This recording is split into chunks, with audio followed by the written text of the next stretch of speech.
Let's have a small basic introduction to web services before we move on to developing a small CRUD REST web service. Before we take up the understanding of web service, let us have a small explanation on service oriented architecture. Let's see what SOA is. Service oriented architecture is an approach in designing and implementing software applications. These applications are made up of services which can be used with other applications in a loosely coupled manner. So it's like a pattern or an approach which one has to follow while developing a software or an application, and these applications, they are of services which can interact with other services, and they are loosely coupled, which means the changes happening in one application will not make the other application modified. If that dependency is there, then we call it as tightly coupled. SOA is formed between two applications, where one application is a consumer who uses the services and the other is a provider who provides the services. Further, the provider can also be a consumer of services provided by other sources. Like, let us say an application gives some services, then we call it as a provider, and another application consumes or receives these services. Likewise, the one that is providing will also consume services from another application. So it's like an application provides services and also may receive service or consume service from some other applications. SOA is like a specification and web service is the implementation of that specifications. So SOA is like a rule which an application has to follow. When an application is following those rules, we call that application as a web service. Web services are applications that work or communicate between a client and a server over a network. So these web services, they are a server side application, and some client interacts with these service. This communication over a network is possible using the HTTP protocol. A client or server can pass or receive information or data in XML, JSON formats, and these are the most commonly used formats, and also text. We can use text also, but because we are developing web service and we want to write an Angular client, we'll see our web service passing data in JSON format, but XML format is also used or valid. Like when a web service interacts with another web service, we mostly go for XML formatted data. The main advantage of working with web services is they provide interoperability, which means the applications has no limitations such as platform dependency, languages used, or any technologies involved in the development will not restrict them while communicating. Interoperability in general terms, what we can say is, like if I develop a web service that is used or that is developed in .NET, another web service that is developed in Java, these two web services can communicate with each other. There is no restriction. Like .NET developed web service will only communicate with a .NET developed another web service. No, a .NET developed web service can interact or communicate with a Java developed web service. That is possible. And also the Java developed web service can be deployed on a Unix or Linux platform, whereas the .NET developed web service is deployed on Windows. Yet though they are on different operating systems, the communication is possible. That is what we mean by interoperability. Switching of a client to a server or server to a client can be easily done without any major code changes, which means they are loosely coupled. So loosely coupled means let us say a web service has a new requirement in it and is done with that implementation. Now another web service that is consuming it may not need similar changes in it. Like, it's not completely dependent on the changes happening on that web service. Such a thing is called as loosely coupled applications. And we have types of web services. There are two different types of web services. SOAP use XML formatted data on HTTP post methods for exchanging data, and RESTful use both XML, JSON and text also formatted data on HTTP. All methods, get, put, post, delete, all these are available on RESTful, and we'll be seeing, going further, we'll see the usage of RESTful web services. Any language has to follow two different standards to handle the web service, and in Java the standards are JAX WS, Java API for XML web service, and JAX RS, Java API for RESTful web services. So we'll be seeing RESTful web services using Spring Boot. Now let's see what RESTful web services are. RESTful, or REST, stands for Representational State Transfer, or RESTful web services, is introduced by Roy Fielding. As REST is a type of web service, it is involved with a provider and a consumer. So we know what the providers are and consumers are. Like, you make your web service, a provider, and another web service or a client consumes it, or you make a web service as a consumer and it consumes data from another web service. So relies on stateless and client server architecture and uses HTTP protocol. The state is maintained by the browser but not by the server. So here state means data of the client. Earlier it was sessions that we used to maintain on the server, but now these web services or the REST web services are stateless. They don't maintain the information related to the client. Instead, client has or uses the local storage and stores client's information in it. Now if you know JWT, JSON web tokens, they hold all the information related to the client name, if he's an admin, or like all the information is stored in JWT, and a server simply returns a JWT and the client holds or manages with the JWT, but server is not aware of the information of the client. So that's what we mean by stateless.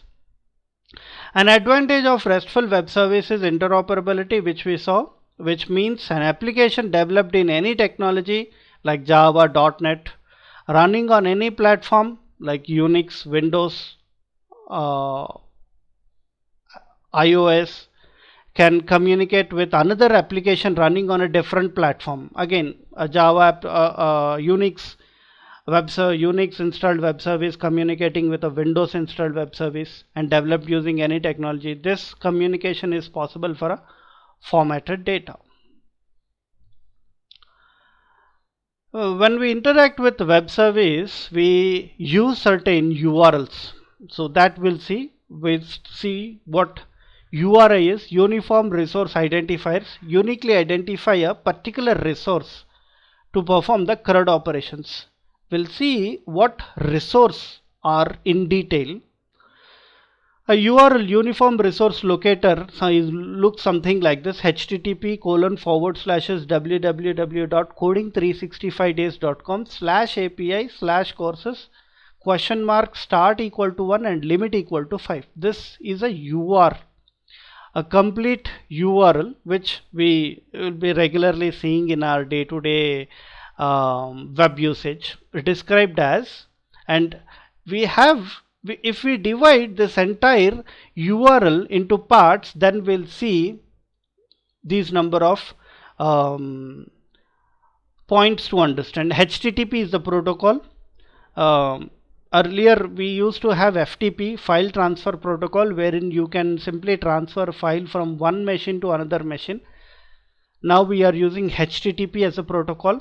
Subdomain is www and the website name is coding365days.com. This is my website, and the URI we are trying to communicate with is API/courses. It can be API/trainers, it can be API/customers, users, anything. Query string, and we are passing information. We want to start from 1 or 1 to 5. These are the courses we are trying to retrieve. Or like later on we may say 6 to 10. We are trying to retrieve courses that start from 6 and end till 10. So this all we'll see. We'll try to develop such a URI in our web service. And HTTP methods, we will be using these methods just like any other software. REST web service also performs CRUD, create, read, update and delete operations with HTTP methods. Like the web service that we develop modify database. They modify in the sense we can update existing records, we can create new records, we can delete records, we can read the records. When you perform these 4 operations on a database, the application that you are working with is called as a CRUD performing application. And we perform these 4 operations or CRUD operations with the HTTP methods like get, put, post and delete. You can use get for 2 things. When you say get method and the URI you pass is /courses/1, you are getting one single course. It can be /courses/2, then you are getting the details of second course, /course/10, then you are getting the details of 10th course. Or when you simply say get /courses, you are getting all courses available. When you say put or update, you are trying to update course 1. You use the method put and you pass the URI as /courses/1, which means you are trying to update this course. This is the ID of the course actually. Now here I have simply taken one. As per the application, the ID of a particular record can be anything. Likewise, post is to insert a new course. Delete deletes a particular course that you have to mention. Again, you need to pass the ID. These are the methods that are used by a client that communicates with a web service. So our Angular application will be using all these URIs. It passes information by using these URIs, and the web service receives that information and performs particular action. And that action is it to get, is it to insert, is it to insert, or is it to update, or is it to delete? Formats. REST support 3 types of data formats, like client passing information to a web service. Information in what format? There are 3 formats that a client or a web service, or 3 formats a web service can receive.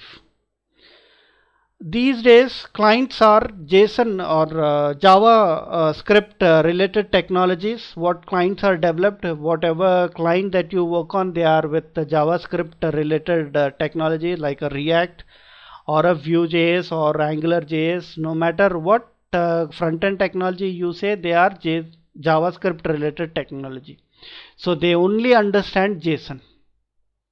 But when you use XML or when you make your web service return XML related data, that data is not consumed by a JavaScript related application, because JavaScript related applications or Angular application or React application, they only understand JSON. So make your web service return JSON formatted data only.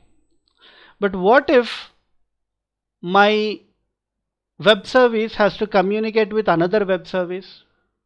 Then make your web service return XML formatted data. XML is used when a web service communicates with another web service, and JSON is used when a web service communicates with a JavaScript related front-end application like Angular or React. And text is used when a web service communication is done, wants to send a video or an audio or a pic. You use the text formatted, but we'll be seeing much in JSON formatted data, because we develop a web service that responds in JSON related data, and that is consumed by an Angular application. So we'll be seeing much into JSON related formatted data. The advantage of multiple formats is a web service once developed can be consumed by different applications that can handle different formats. So for our course, I've selected JSON formatted data. I'll create a web service that returns JSON formatted data, but the same web service can be used to return XML formatted data as well. So it's not like if you want to work with XML data, then write another web service, or if you want to work with JSON web related data, then write another web service. No, you write one single web service and make that pass JSON formatted data, and make the same web service pass XML formatted data, and the consumers would be XML. When it is XML, the consumer would be another web service, and when you are passing JSON formatted data, the consumer would be a JS front-end framework like Angular. MIME stands for Multi-Purpose Internet Mail Extension and indicates the format of the message or content that is being exchanged between client and server. When you pass data or when you exchange data between client and server, then you have to follow this standard, MIME standard, and you use these things: type, subtype, or type, HTML, plain, application JSON, XML. These are certain standards you need to follow when you are exchanging data between two applications like the client and server. Text, HTML or plain are used while returning info to client so that the client can render. Like when you are receiving information, if it is a client understands only HTML and normal or plain text. So the client should receive HTML so that it can render it on the browser. When you say application JSON or application XML are used in REST clients while clients receiving the data.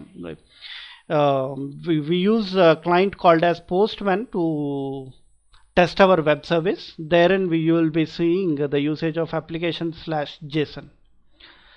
And headers, yes, web services also need certain headers. When a HTTP request is sent with some data, the details are included in an HTTP request body and is structured in JSON format. Like let us say an Angular application is passing some information to the web service, an Angular application wants to insert some data, a user's data or a course related data into a database. So this web service receives all that information in JSON formatted data along with a header. Once a server receives this information, it should be able to convert it into a Java object. So you receive JSON formatted data because client is JavaScript related technology and understands only JSON, and you pass information in JSON format, and your web service receives that JSON formatted data. But Java objects are not like same as like JSON objects or JavaScript objects. They have their own objects. Pojo classes, what I mean. So this conversion is needed, but to do that, server side code should know the format JSON of the data that has come in as a request. So your web service should able to handle both Java object as well as the JavaScript object, which is JSON JavaScript object notation. To make the server know the type of data, the request should carry the type of data.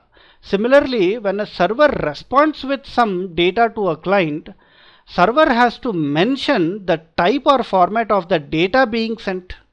To do this, we use HTTP headers. So a web service should be able to understand what type of data it is receiving, and also should mention the details of what type of data it is sending. And to perform this, these are the headers that we should be using. Okay, so this all we'll see in while developing a web service. And also, to make an Angular application communicate with the web service, you need to write a separate class. That we'll see when we start all these in practical.